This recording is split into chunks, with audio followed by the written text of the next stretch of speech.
أعوذ بالله من الشيطان الرجيم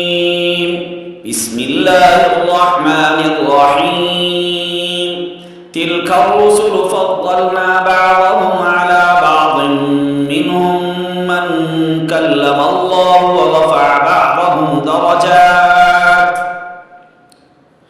وآتينا عيسى ابن مريم البينات وأيدناه بروح القدس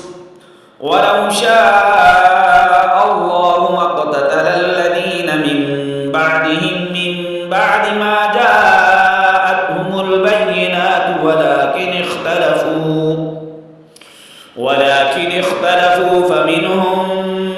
من آمن ومنهم من كفر ولو شاء الله ما اقتتلوا ولكن الله يفعل ما يريد يا أيها الذين آمنوا أنفقوا مما رزقناكم من قبل أن يأتي يوم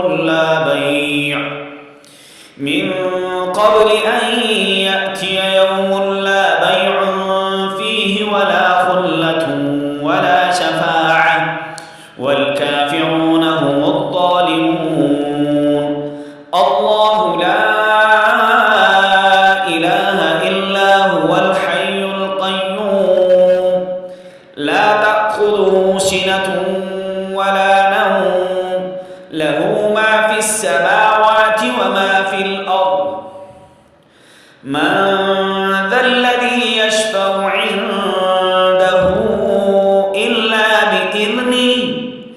يعلم ما بين أيديهم وما خلفهم ولا يحيطون بشيء من علمه إلا بما شاء وسع كرسيه السماوات والأرض ولا يئوده حفظهما وهو العلي العظيم لا إكراه في الدين قد تبين الرشد من الغي فمن يكفر بالطاغوت ويؤمن بالله فقد استمسك بالعروة الوثقى لا انفصام لها والله سميع عليم आज अल्हम्दुलिल्लाह थुम्मा अल्हम्दुलिल्लाह हमारा तीसरा सिपारा शुरू हो चुका है। 40वां सबक हमने आपको आज पढ़ाया है। आप हमारे M Babu Tanvir Islamic studio YouTube channel को सब्सक्राइब कीजिए, बेल आइकन के बटन को ज़रूर दबाइए और कुरान पाक को दूसरों तक पहुँचाने में हमारा साथ दीजिए। अस्सलामु अलैकुम।